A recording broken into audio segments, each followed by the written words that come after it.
Milena te aconseja. Compartiendo un día más. Su compromiso ahora es ayudar. No te sientas solo. Milena te orienta. Una vez más. Milena tu amiga. Escuchando a los demás. Milena dialoga. Tu amiga, compartiendo un día más. Milena, tu amiga, Milena. Un gran programa tenemos preparado para el día de hoy. Milena, adelántanos, ¿qué tenemos junto a tus invitados?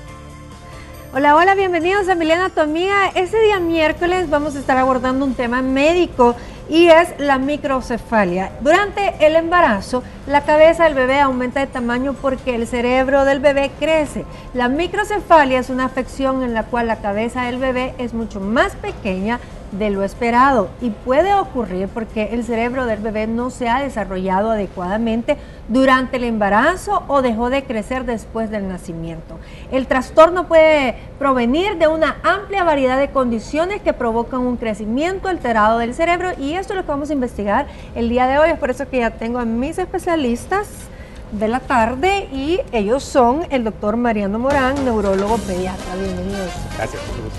También está con nosotros la doctora Mirna Pérez Carvajal, pediatra intensivista. Muchas gracias, buenas tardes. El doctor Roberto Montoya, ginecólogo. Gracias.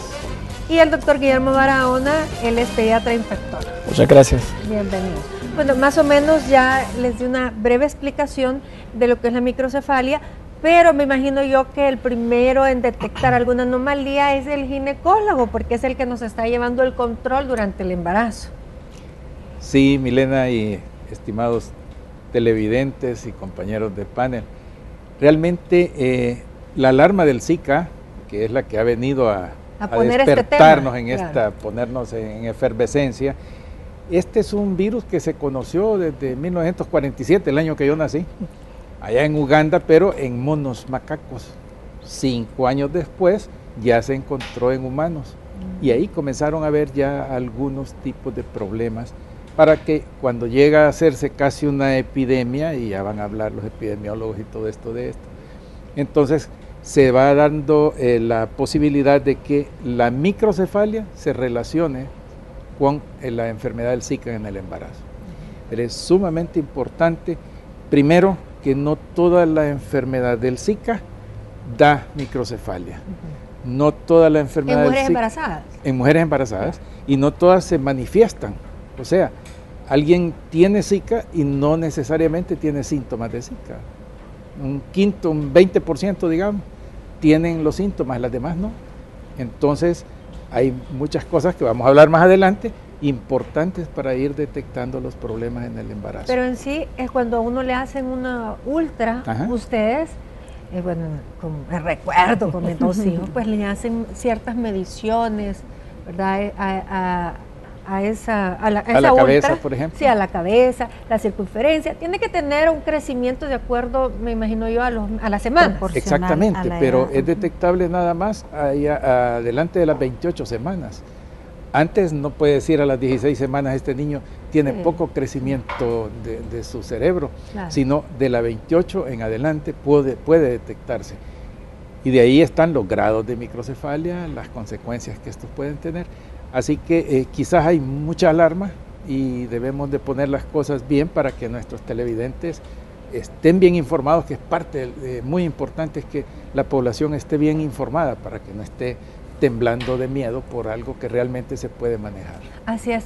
Bueno, pero entonces hablemos un poco acerca de la microcefalia y después vamos a ver qué tanta relación podría tener con el Zika. La microcefalia se define cuando tú ya nacido el niño, cuando tú vas donde el pediatra mide la cabeza del niño. La cabeza se debe medir de manera correcta por arriba de las cejas, por arriba de las orejas y atrás, tocando al punto más prominente que tenemos, que se llama occipucio. Ahí pasa el médico la cinta métrica, que debe ser una cinta métrica flexible, que no esté estirada, que no esté rota, y debe medir en varias ocasiones el perímetro cefálico. El médico eso lo plotea. ¿Qué es plotear? Colocar dentro de una curva. Esa curva tiene como colores. lo naranja es un poco aceptable, y si está arriba de lo naranja es macrocefalia, grande. Y si está abajo de lo naranja ya es un signo de alarma de que puede haber una microcefalia. Abajo de lo rojo, microcefalia. Entonces el médico va ploteando ahí.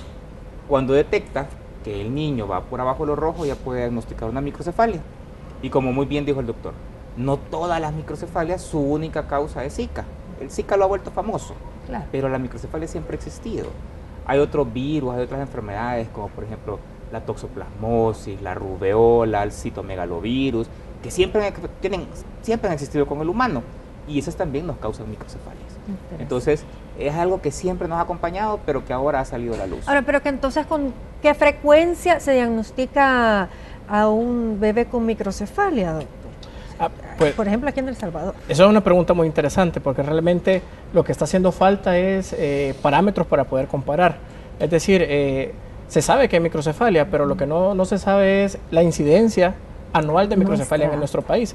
Entonces, aunque ahorita se presenten casos, por decir algo, 100 anuales, no vamos a poder compararlo con nuestra base, porque no hay datos comparativos, entonces no lo sabemos, la incidencia nacional. Pero, por ejemplo, en el Hospital Bloom o algo así, es como un referente. Bueno, no se puede, perdón, no se puede porque no hay datos estadísticos que nos digan, por ejemplo, en un año ha habido 10 casos o en 5 años han habido 10 casos. No hay. Que siempre ha habido, sí, nosotros manejando niños sabemos que siempre hemos visto casos de microcefalia, aún sin Zika. O sea, sí, como muy bien dicen las madres, ¿verdad?, de hijos que tienen microcefalia de edades de 40 a 45 años, porque la información que se ha vertido es como que la microcefalia ha nacido con el virus del Zika, o por lo menos así ha sido la comprensión de la población en general, como que la microcefalia ha nacido con la epidemia que hubo del Zika en el 2015. Sin embargo, desde hace 2500 años, antes de verdad, desde la época de Sócrates, Aristóteles, ya ellos mencionaban que habían personas que nacían niños con cabecitas más pequeñas de lo normal. Y entonces ahí es como dijo el doctor Mariano, hay causas prenatales, o sea, que se gestan en el vientre de la madre, que son las causas infecciosas, que no son por Zika y que tenemos cientos de años de conocerlas, ¿verdad? Las que hemos mencionado, el citomegalovirus, es un virus también que produce cáncer, ¿verdad? Es un virus oncogénico también. Y ¿cómo se transmite? Todas esas son enfermedades infectocontagiosas que en el embarazo las adquiere la madre y las transmite, ¿verdad?, por contagio directo al bebé en gestación. También está la rubiola, ¿verdad? La rubiola, que aparte de microcefalia es una constelación, es un grupo de síntomas y de manifestaciones de enfermedad, porque por ejemplo rubiola no solo da microcefalia, puede nacer el niño con una estenosis de la arteria pulmonar, por ejemplo. O sea, también hay cardiopatía, también hay pueden nacer con el hígado, con el vaso grande, los niños con tinte o color amarillo en la piel. Es decir, no es solamente la microcefalia como una manifestación única en estos síndromes. Pero, por ejemplo, rubiola. ¿Qué tantos casos se dan de rubiola en el país? Por ejemplo, lo que pasa con rubiola es que existe la vacuna contra rubiola. Entonces, la mayoría de nosotros, por no decir todos, estamos vacunados contra la enfermedad. Y la incidencia, pues reporte de casos que yo recuerdo de rubiola a nivel nacional, últimamente, no sé, en los últimos 5 años no he escuchado ninguno reportado. Lo que sucede... ¿Esta vacuna viene...? dentro del esquema nacional de vacunación, tanto público como privado. Entonces es una enfermedad que no es que no tengamos que olvidar, pero sí no tomar en cuenta en nuestros principales diagnósticos de microcefalia. A lo mejor para complementar lo que decía la doctora Pérez Carvajal, es que, por ejemplo, estos virus que se oyen raros, pues yo sé, citomegalovirus, toxoplasmosis, son enfermedades con las cuales nosotros hemos vivido siempre. Por ejemplo, si nos tomaran una prueba serológica todos nosotros, el 80% de nosotros ha estado contagiado ya con citomegalovirus y no nos dio ningún problema. Al igual que con toxoplasmosis, que es una enfermedad transmitida no solo por el contacto con gatos, que se ha estigmatizado mucho, sino que al comer carnes crudas, sobre todo. No esas carnes crudas, mal cocidas, por ejemplo. Es la mayor fuente de transmisión, incluso mayor que la del gato. Entonces esas son enfermedades que a lo mejor sí hay que tomar un poco más en cuenta, inclusive que rubiola y quizás menos que entonces, Zika. las recomendaciones siempre, por ejemplo, para la mujer embarazada, porque si, por ejemplo, la toxoplasmosis, hay que tener cuidado con las carnes rojas, si le gusta la carne así, término medio, o sea, se debería de cuidar. Sí, desde luego. Y eso es una de las cosas importantes para tratar este tipo de problemas, son los controles prenatales.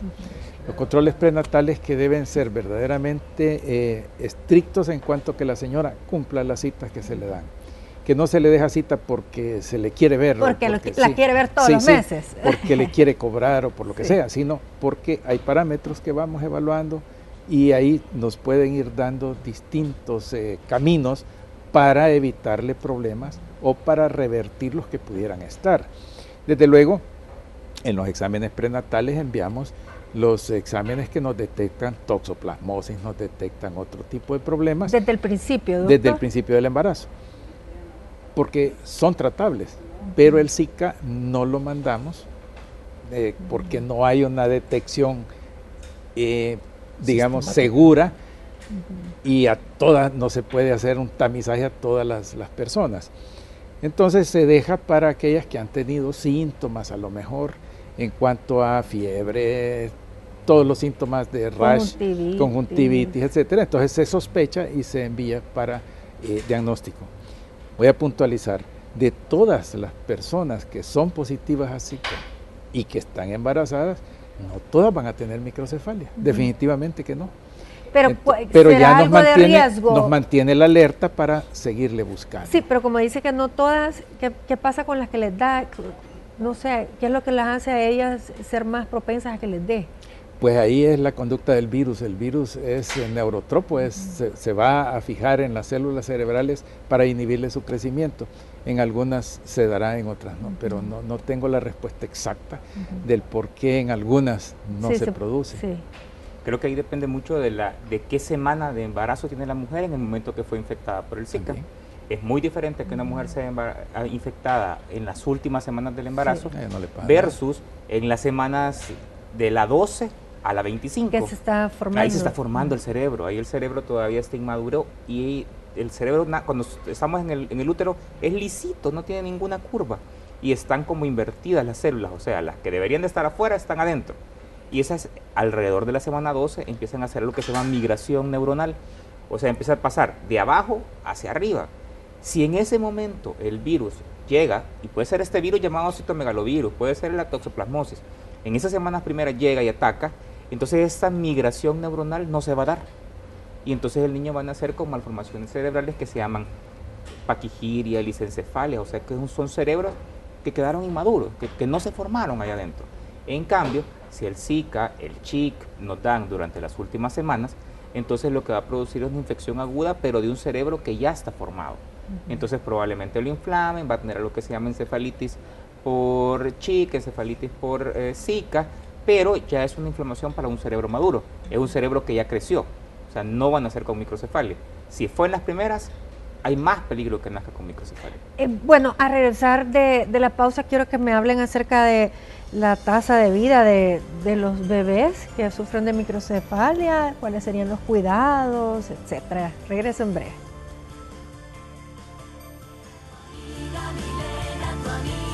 La microcefalia y hablábamos que de repente puede ser una afección aislada, lo que significa que puede ocurrir sin que ocurran otros defectos graves o puede presentarse en combinación. Y aquí quizás tal vez nos podría ampliar nuestro especialista. La microcefalia, como decíamos, por el Zika es mínimo, ¿verdad? Lo que se ha investigado, pero ya decíamos por la toxoplasmosis, etcétera. Pero pueden ser múltiples causas. Sí, claro que sí, y depende de las causas, son los daños que produce. Por ejemplo, a veces hacemos estudios, como decimos, de efectos de línea media. No solo cerebro, sino que también defectos en la boca, y ahí nacen labio paladar hendido, problemas nasales. Bajamos un poquito más y encontramos problemas en la tráquea, en el esófago, que pueden estar también malformados. Problemas en corazoncitos, múltiples malformaciones cardíacas, desde las que no son compatibles con la vida hasta las que sí son compatibles con la vida. Y yendo un poco más abajo, anomalías intestinales, anomalías gástricas, malformaciones, anillos que cierran el estómago, malrotaciones, o sea que no se formó bien el intestino, y luego defectos en los riñones un poco más abajo, que vienen con múltiples quistes, varias cosas. Sí, pero aquí entonces hay un problema genético de que se formó Es el que el feto. virus ataca los genes. Entonces, al atacar los genes, malforma todo el sistema, puede malformar todo el sistema, o bien ser muy específico y atacar exclusivamente el cerebro. Pero entonces, un bebé que nace así, ¿qué tasa de pronóstico sobrevida de vida tienes? Bueno, Sí. yo en el caso específico de Zika, en realidad no se ha concluido nada. A los estudios, o sea, nosotros no podemos dar recomendaciones en base a que no se puede concluir cuántos casos habrán habido en El Salvador el año pasado de chikungunya Zika. ¿Cuántos habrán habido?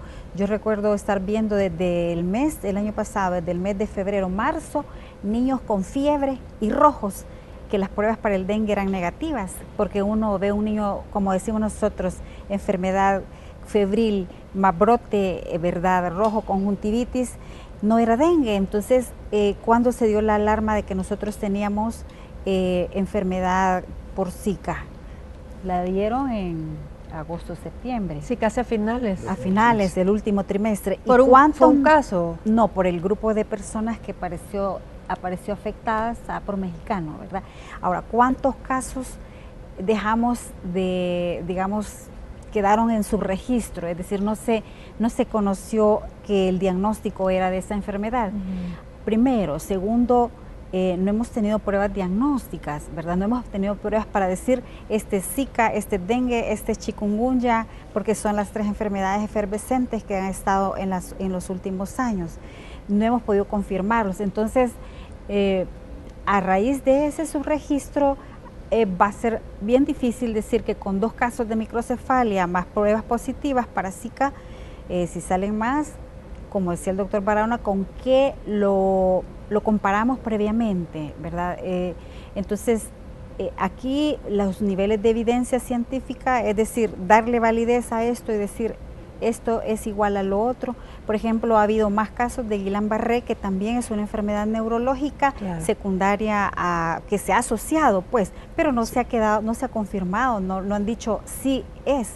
Sin embargo, ha habido cientos de casos de Guillain-Barré en el 2015, ¿verdad? Entonces, un niño que nace con esta enfermedad, primero, si ya tiene la microcefalia y sus problemas son básicamente difíciles, ¿verdad? Porque se altera todo lo que es el funcionamiento del crecimiento y desarrollo de un órgano que va a propiciar todo el desarrollo de motor, por decir algo, la inteligencia, la parte motriz de movimiento, de caminar, de hablar, de escuchar. Es decir, es bien difícil a priori al nacer el niño decir que qué tanto va a estar afectado, ¿verdad? Ahí las secuelas o la expectativa de vida. La expectativa de vida, pues como decía el doctor Morán, va a depender de la asociación de las otras malformaciones que pueda traer al nacer. Sí. ¿Cuánto más o menos es? Estos niños casi siempre van a caer en la clasificación de una parálisis cerebral infantil, que va a ser variable, desde leve, moderada, severa. Las parálisis cerebrales infantiles moderadas tienen una expectativa promedio de un fallecimiento alrededor de un 70%, alrededor de los 5 años, porque tienen muchos problemas pulmonares, respiratorios, infecciones de vías urinarias. Las parálisis cerebrales infantiles moderadas tienen una expectativa bastante buena, casi normal, y los leves, una expectativa de vida normal. Entonces, si estas microcefalias, ¿qué podemos pensar que va a pasar? Si son severas las microcefalias, pensamos que van a ser parálisis cerebrales infantiles severas. Entonces, esperamos que tengan una expectativa de vida no tan alta. Depende mucho de los cuidados maternos. Yo tengo madres, padres que son un amor y que cuidan a esos niños con todo su corazón y llegan a los 10, 20, 30 años y ahí están los niños con parálisis cerebral infantil. Pero el promedio estadística mundial es que andan por los 5 años un 50, 60% ya fallecidos. Bueno, en el hogar del padre Vito Barato hay muchos niños que han sido abandonados porque realmente, pues, quizá la falta de aceptación, como usted decía, hay madres que sí se pueden volcar a los cuidados de su bebé, pero hay otras que realmente, pues, lastimosamente los abandonan, porque los cuidados, pues, ya sabemos que al final si es parálisis, sí se requiere bastante cuidado. No sé si tiene algo que ver también, por ejemplo, la edad o las prácticas, digamos, si se consumen drogas, alcohol, para que un niño también tenga este tipo de afecciones? Decididamente. Esas son de las otras causas que no son infecciosas que pueden darnos microcefalia. El uso del tabaco, el alcohol, definitivamente, otras drogas, nos pueden llevar a niños con microcefalia o con cualquier otro trastorno de su crecimiento normal. También hasta la malnutrición, y aquí podríamos hablar lo que decía en Estados Unidos, es bájala. Pues sí, pero allá comen un poquito mejor que los frijolitos de aquí, y entonces ese factor es importante. Una madre con malnutrición severa, estamos hablando de verdaderos casos dramáticos, que hay que hospitalizarla cuando nos damos cuenta. Entonces esa seguro que va a tener un niño deficiente en muchos casos, en muchas cosas, como son incluso el crecimiento del cerebro. Si me permite, doctor, ¿Sí? yo creo que quizás como mensaje desde el punto de vista infeccioso, pues virus, parásitos, bacterias, son al final cualquier agente microbiano que afecte durante el primer trimestre, que es la formación de todos nuestros órganos, al final se va reflejado en no solo crecimiento y desarrollo, sino que también probablemente en malformaciones. Entonces, pues quizás ahí va la prevención desde los cuidados prenatales, como decía el doctor. Eso es lo importante, definitivamente. Así que estamos todos como equipo de salud tratando de buscarle cómo disminuimos el impacto de las enfermedades, todas, no solo del Zika, pero que ahora está viendo a ponernos quizá un poquito más en comunicación las diversas especialidades. Sí, y sobre todo porque yo creo que ya que El Salvador incluso salió una alerta que no viajaran aquí a El Salvador, en Latinoamérica, porque realmente pues cualquier mujer embarazada puede tener un gran temor de que un zancudo la pique y sea infectada. Pero en Latinoamérica, hablando del Zika específicamente, en Brasil, ustedes hablaban acerca de Brasil, del caso de Brasil. Que se supone que ingresó por Brasil en el año 2014 por el Mundial de Fútbol, se cree que por ahí fue. También hay muchas teorías por ahí de conspiración que dicen que por qué hasta el 2014, si el virus ha existido, como dice el doctor, desde el 47. Al final, la globalización está haciendo de que muchos virus, no solo Zika y chikungunya, migren hacia áreas donde antes no estaba. Eso es uno, la deforestación también, que el ser humano se va metiendo en áreas donde antes no había inherencia. Por ejemplo, por poner un ejemplo, el dengue son 4 serotipos, y se describió uno hace unos 2 años, el dengue 5, que no se ha demostrado transmisión entre humanos, pero es por la intromisión del humano hacia esas áreas vírgenes, llamémosle. Entonces, específicamente en un área de Brasil que se llama Pernambuco, fue donde se dispararon los casos, ¿verdad?, de microcefalia, que llama la atención si uno también quiere pensar por qué, solo específicamente esa área. Las otras áreas de Brasil también fueron igualmente afectadas, y el resto de Sudamérica, por ejemplo Colombia, ha tenido casos, pero no tan elevados como Brasil, ni nosotros tampoco, teóricamente, ¿verdad? Porque no se ha logrado confirmar. Entonces ahí creo que van otras cosas más implícitas, porque esto es demasiado multifactorial. Van otras cosas involucradas, por ejemplo, hay mencionado hasta pesticidas, uso hasta de mosquitos transgénicos, hay cosas que no se pueden saber, ¿verdad? Entonces llama la atención de que para que el virus haya causado tanto daño a la población brasileña, uno puede ser la misma susceptibilidad del huésped o la agresividad de la cepa de virus, pues, o la cantidad de virus que tenemos en sangre en ese momento. Interesante. Ahora, aparte del Zika, del dengue, del Chick, ¿qué otro virus anda rondando, por ejemplo, El Salvador, que se conozca que es también malo pues para la mujer embarazada, que se llegue a infectar? Pues varicela, por ejemplo, varicela, que es un virus muy frecuente si mamá no está vacunada, y dar durante el primer trimestre es pero muy agresivo. Que existe el síndrome de varicela congénita. ¿Y algunas malformaciones? ¿Cuáles serían para los bebés? En el caso de varicela, por ejemplo, sí puede tener malformaciones si se da al primer trimestre, ¿verdad?, del embarazo, porque yo he oído así en la población en general que dice a que le dé al niño porque la varicela, que le dé chiquito porque es mejor, ¿verdad?, no les pasa nada. Pero son virus sumamente agresivos, ¿verdad? Les gusta el sistema nervioso, producen el otro día estaba hablando del herpes zóster y asustadísima yo, que realmente el virus, cómo impacta, porque es que te vuelve a dar como varicela, pero de otra forma. Sí. Es un virus herpes. Entonces el virus de varicela en un inicio puede dar malformación congénita, como decía el doctor. El virus da encefalitis, que quiere decir que se va al cerebro y produce una inflamación, y si es en el primer 3 meses, pues en los primeros 2 meses, digamos así, que se está gestando el recién nacido, el bebé se está formando en todos sus órganos a una velocidad increíble, ahí va a haber afectación. Y también está la varicela ya para nacer, digamos así, ya la perinatal, ¿verdad? Que el niño le da la varicela y nace con cicatrices como que le hubiera dado, Wow. ¿verdad? Igual que a postnatal.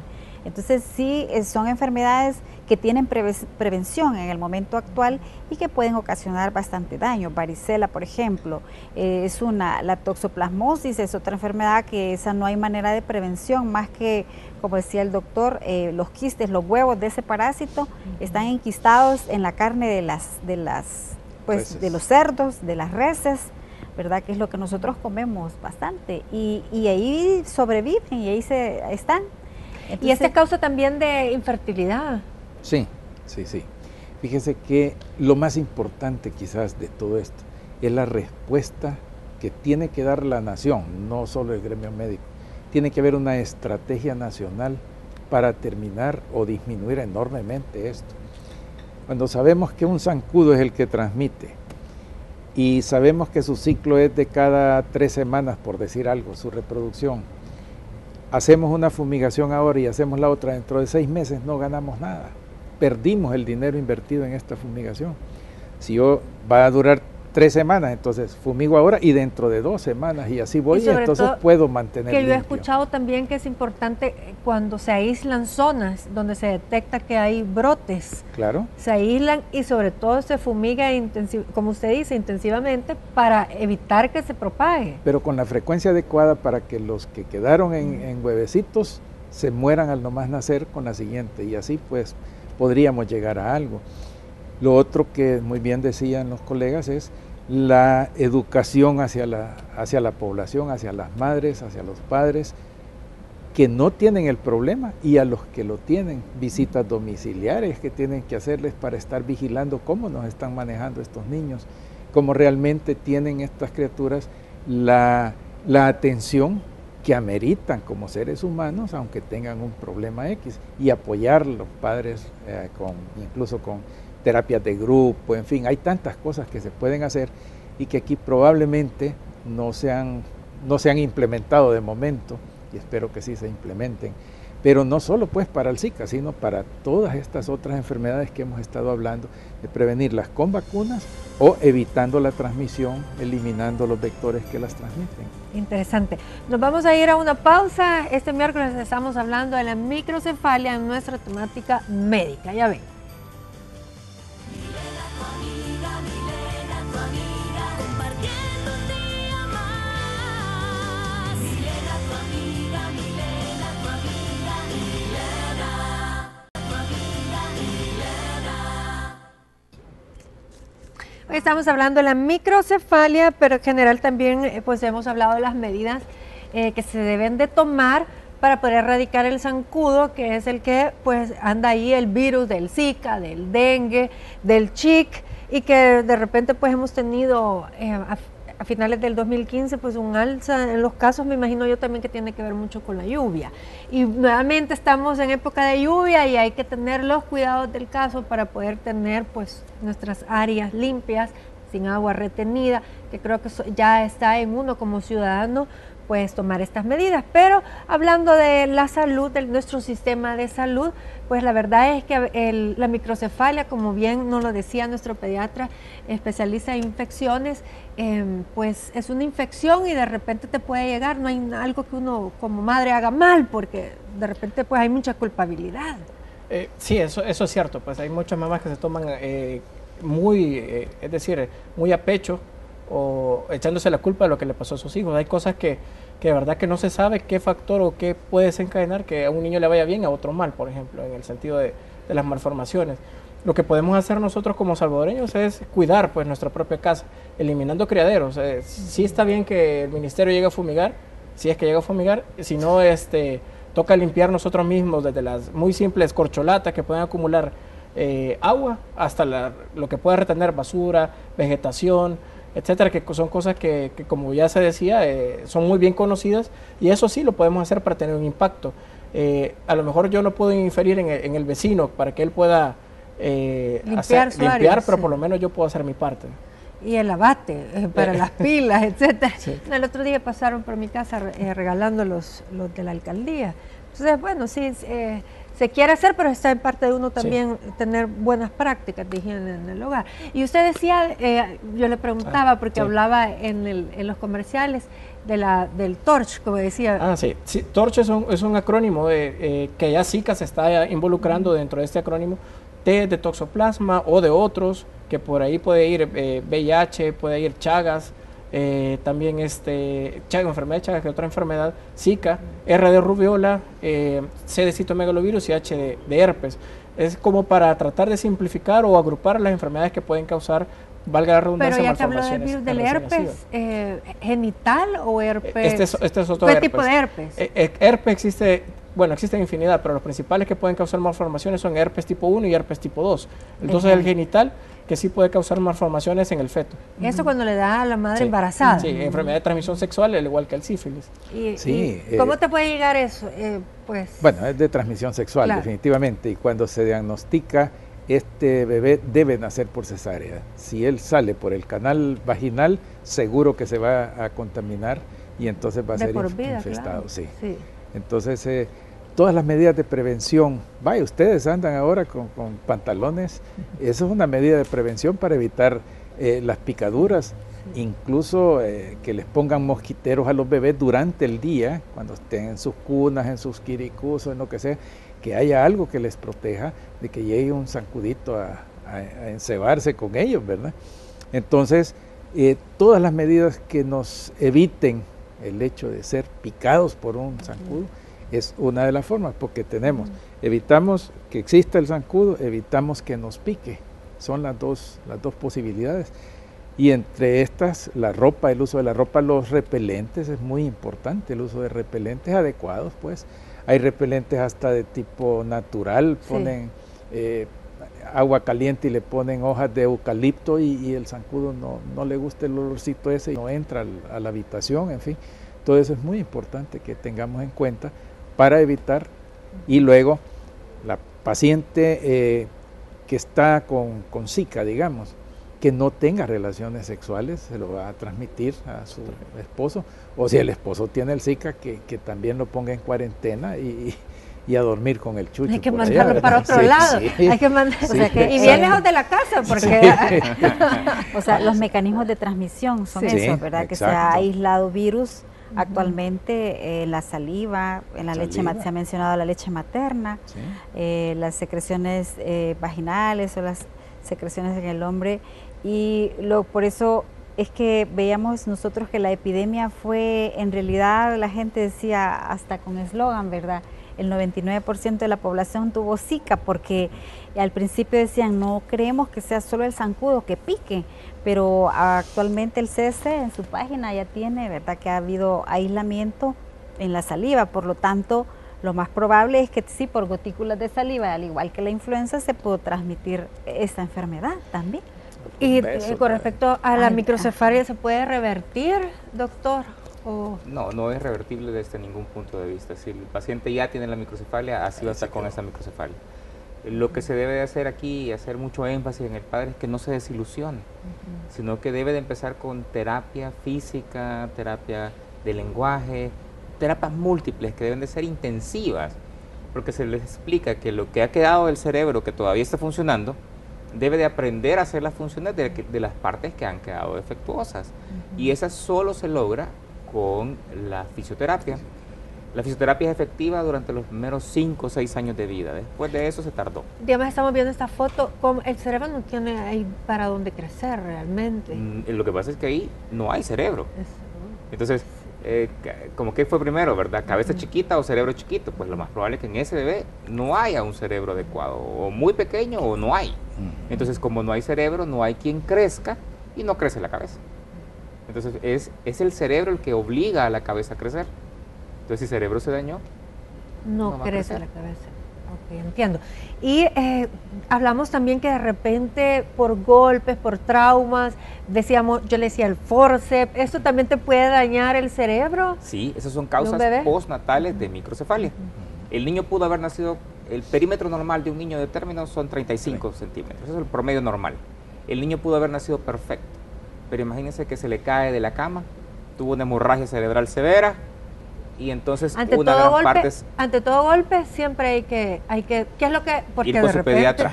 hay que ver que no se duerman, Que no se duerma, que no vomite, que no convulsione o que no cambie su estado de alerta. O sea, muy hiperactivo, más de lo que el niño puede ser normal, o muy apagado, más de lo que los niños es normal. para que le Cualquiera de esas cosas, llevarlo chequeado. vaya donde Sí, el pediatra. sí. Disculpe, porque Ok. creo que era Entonces, interesante esto. el niño tiene una hemorragia severa, se infarta una parte grande del cerebro, ¡pum! Empieza a quedarse en esos 35 que comenzó y ahí se queda 35, 30 y ya no sigue creciendo. El niño tiene un accidente de tránsito, también tiene un trauma, okay. Una meningitis severa, la pus que llegó al cerebro, se comió al cerebro, por así decirlo, y entonces ese cerebro esa cabeza va a empezar a crecer pequeña. La meningitis, ¿cómo se puede uno infectar de meningitis? La meningitis, bueno, hay varios tipos, ¿verdad? La más común es la viral y la bacteriana, que es desde el punto de vista infeccioso. La viral es mucho más frecuente que la bacteriana. Por ende, esta es un poquito más leve en su presentación, si podríamos decirlo así, o menos que puede presentar complicaciones. Por el contrario, la bacteriana es mucho más agresiva y esta sí puede tener complicaciones como las que ya mencionó el doctor, incluidas otras muchas más. Porque yo sé que en los varoncitos al parecer quedan estériles, ¿o no? No, en este sentido no. La bacteria más comúnmente productora de meningitis es neumococo, que ya la hemos escuchado, creo yo, en la vacuna, claro, que existe la vacuna en el sistema nacional tanto y también en el privado. Sin embargo, no alcanza a cubrir contra el 100% de las cepas de neumococo, cubre hasta como el 90%, exagerando cubre hasta 23% y existen más de 100 serotipos. Entonces la probabilidad de que aún meningitis existe, pues, no tanto como estas cepas agresivas incluidas en la vacuna, pero sí lo que puede dar más frecuentemente como complicación son sordera, problemas visuales, problemas de como dice el doctor, de que se coma el cerebro, abscesos cerebrales, es una infinidad de cosas también, ese es otro tipo de enfermedad. Ahora, y ese es el llamado para que nosotros pues estemos pendientes de darles los cuadros de vacunación que nos ofrece obviamente también la red nacional. Claro. Porque no todo el mundo tiene acceso a la red privada, pero sí está en la mamá, pues estarlo llevando a la consulta del niño sano. Sí, doctora. Actualmente pues sí hay una cobertura, ¿verdad?, para el periodo inicial de la vacunación.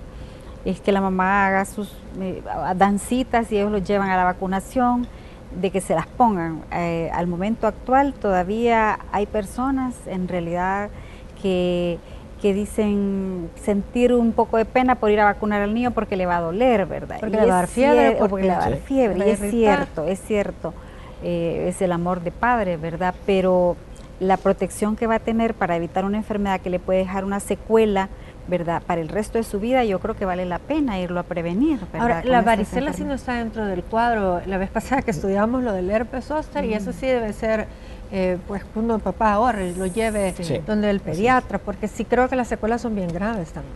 Sí, ya la varicela, bueno, ya nos pasamos a varicela, pero ya incluido, no, pero por ejemplo, hablando del cuadro de vacunación. En edad postnatal, ya no específicamente en recién nacido, es una enfermedad totalmente inmunoprevenible, es decir, por medio de vacunas. Sí.